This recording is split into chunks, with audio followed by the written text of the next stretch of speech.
Boa noite, gente. A ideia da aula de hoje é falar sobre equilíbrio heterogêneo em compostos iônicos. Tá? Então, até o momento, a gente havia trabalhado com sistemas homogêneos, então Kc, o Kp, o Ka e o Kb, eles foram estudados em sistemas homogêneos, onde só tinha uma fase, e agora o objetivo é outro. Estudar esse equilíbrio exatamente na formação desses sistemas heterogêneos. É entender por que um composto iônico ele não é eternamente solúvel em água. Vamos pegar um exemplo. Eu tenho aqui 40 gramas de NaCl, que é um composto iônico, e eu quero dissolver em 100 ml de água a uma temperatura de 20 graus. A gente vai ver que dessa mistura inicial, apenas 36 gramas de NaCl dissolveram. Então, 4 gramas de NaCl precipitaram. Então, o que eu posso falar em relação à solubilidade do NaCl?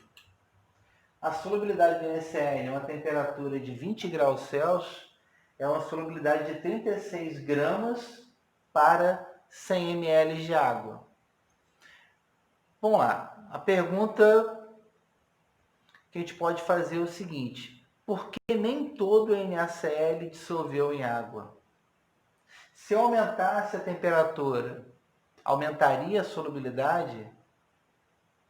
Então, para responder essa pergunta, a primeira coisa que a gente pode analisar é qual o mecanismo que o solvente utiliza, nesse caso a água, para poder dissociar o meu composto iônico. Bom, por que dissociar? Olhando minha estrutura, o meu retículo cristalino, né, que esse retículo cristalino ele se torna a minha matéria visível. Então, para cada átomo de sódio, eu tenho um átomo de cloro, formando um composto eletricamente neutro, e aí ele vai se aglomerando até se tornar a matéria visível, aquela pontinha de sal, né, aquele grãozinho de sal. Ali eu tenho uma grande quantidade de cátions e ânions reunidos. Vamos lá. A água ela é capaz de separar essa ligação iônica, quebrar essa ligação iônica. Então a gente usa o termo dissociar, é porque eu não vou formar nesse processo um cátion e um ânion. Não, ele já existia.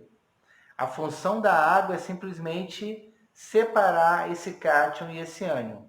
E não só separar. A água, como é uma molécula polar, ela vai rodear o meu ânion, no caso o hidrogênio da água, que é parcialmente positivo, ela vai estabilizar o ânion, e o meu oxigênio, que é parcialmente negativo, ele vai estabilizar o meu cátion. Então, esse processo é um processo de solvatação.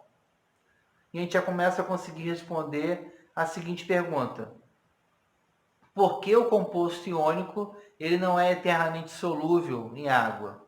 Porque esse processo só vai acontecer enquanto eu tiver água disponível para estabilizar as cargas. Quando eu não tiver essa quantidade de solvente disponível, esse cátion vai reencontrar com o ânion e vai retornar à formação do retículo cristalino. Outra coisa que a gente pode tirar como conclusão: se eu tenho um cátion maior ou um ânion maior do que esse cátion e esse ânion que eu usei nesse exemplo, é natural que eu tenha uma solubilidade menor, porque eu vou precisar de mais moléculas de água para solvatar esse cátion e solvatar esse ânion. Então, o que vai influenciar a solubilidade? A natureza do meu composto iônico, do que ele é formado, vai depender da quantidade de solvente disponível, né? Quanto mais solvente, mais eu tenho a possibilidade de solvatar o meu cátion e o meu ânion. E também a temperatura. Como a gente vai ver que é um processo que está em equilíbrio, Por que heterogêneo? Porque ou ele está dissolvido em água, ou ele está na forma sólida, precipitada. Lá no exemplo anterior, os 36 gramas de água estavam formando uma fase e os 4 gramas de água que sobraram estavam formando uma outra fase. Ali eu tinha um sistema heterogêneo. Bom, a temperatura também vai influenciar. Vamos pegar um exemplo aqui. Deixa eu marcar o iodeto de sódio. Se eu quero dissolver 200 gramas de iodeto de sódio em 100 gramas de água, é necessário uma temperatura de aproximadamente 40 graus Celsius. Tá? Então, esse gráfico eu estou relacionando a quantidade de soluto, nesse caso, eu estou marcando só o iodeto de sódio. Eu poderia falar sobre o brometo de sódio ou sobre o nitrato de amônio. Não, estou falando sobre o iodeto de sódio em 100 gramas de água. Tá? Então, a quantidade de água foi previamente determinada nesse gráfico. A minha comparação é sempre por um volume equivalente a 100 ml de água, ou 100 gramas de água. A gente sabe que a densidade da água é igual a 1. Então, a massa equivale ao volume. Para dissolver uma quantidade acima de 200 gramas, eu vou precisar de uma temperatura de aproximadamente 50 graus Celsius. Então, aumentando a temperatura, eu aumento a solubilidade. Isso acontece para qualquer composto iônico? Não. Alguns compostos iônicos ocorre exatamente o contrário. Para aumentar a solubilidade, eu tenho que diminuir a temperatura. E isso ocorre, por exemplo, com os gases. Um gás ele vai ser mais solúvel numa temperatura mais baixa. Então, se eu abaixar a temperatura, eu aumento a solubilidade do gás. Isso é muito presente no nosso cotidiano, né? Se eu pego uma Coca-Cola quente e abro, o gás praticamente sai todinho da Coca-Cola. Então, eu tenho que manter ela mais fria, porque aí eu consigo aprisionar melhor esse gás. Por quê? Esse gás, ele quer ocupar todo o espaço que lhe é oferecido, né? Então, se eu aumentar a temperatura, eu aumento a energia cinética desse gás, ele quer se desprender mais rápido. Seria uma das explicações. Então, a gente pode tirar a seguinte conclusão.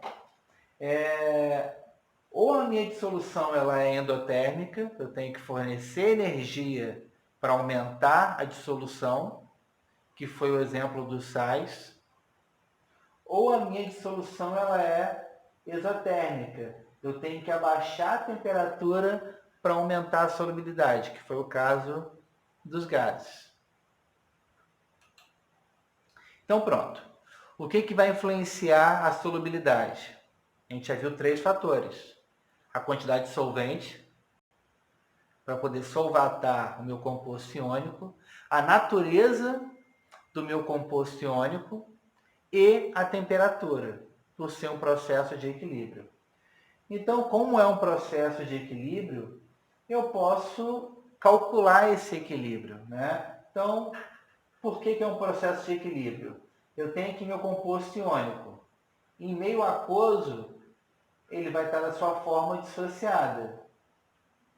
Se aumentar a quantidade de composto iônico, se eu diminuir a quantidade de solvente, se eu abaixar, se eu influenciar de alguma forma, mudar a natureza do meu composto iônico, o que pode acontecer é uma precipitação do composto iônico. Então eu tenho um processo de equilíbrio, que está claro aqui nessa figura, né?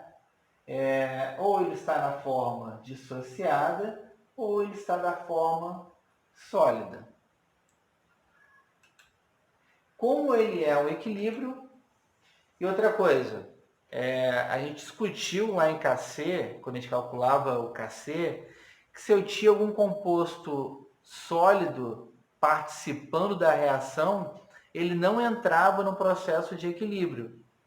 E continua valendo, né? O que eu tenho aqui? O meu composto iônico sólido e ele dissociado em meio aquoso. Então é só ele dissociado em meio aquoso que vai participar do equilíbrio. Então o que seria o meu KPS? Seria o equilíbrio no produto de solubilidade, né? Ele vai ser a concentração do cátion e a concentração do ânion, aquilo que está dissolvido. Por exemplo, e aí eu tenho que levar em conta também os coeficientes estequiométricos, continua valendo. Então, por exemplo, eu tenho aqui o fosfato de cálcio. O cálcio ele é 2+, e o fosfato ele é -3. Então, para cada 3 átomos de cálcio, eu tenho 2 átomos de fosfato. Então, qual seria o KPS dele? A concentração de cálcio elevado ao cubo e a concentração de fosfato elevado ao quadrado. Então, continua valendo os coeficientes estequiométricos. Então, vamos lá. O KPS ele depende da temperatura, como qualquer equilíbrio, né? Depende da temperatura. E a conclusão é o seguinte: quanto menor o KPS, menor vai ser a solubilidade. Por quê?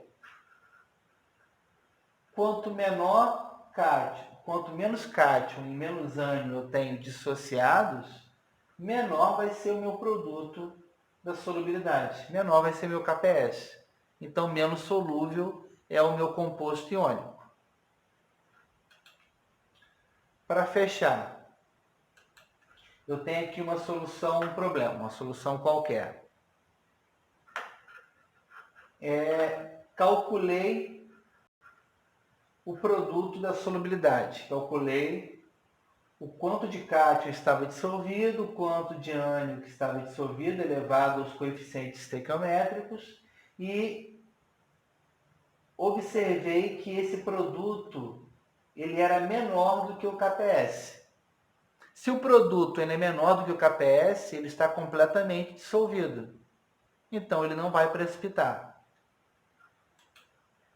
Calculei o meu produto e ele foi maior do que o KPS. Então, certamente, ele vai precipitar. Tá? Então, seria uma utilização do KPS, analisar a solubilidade dos compostos iônicos. Galera, a aula de hoje foi essa. Um beijinho.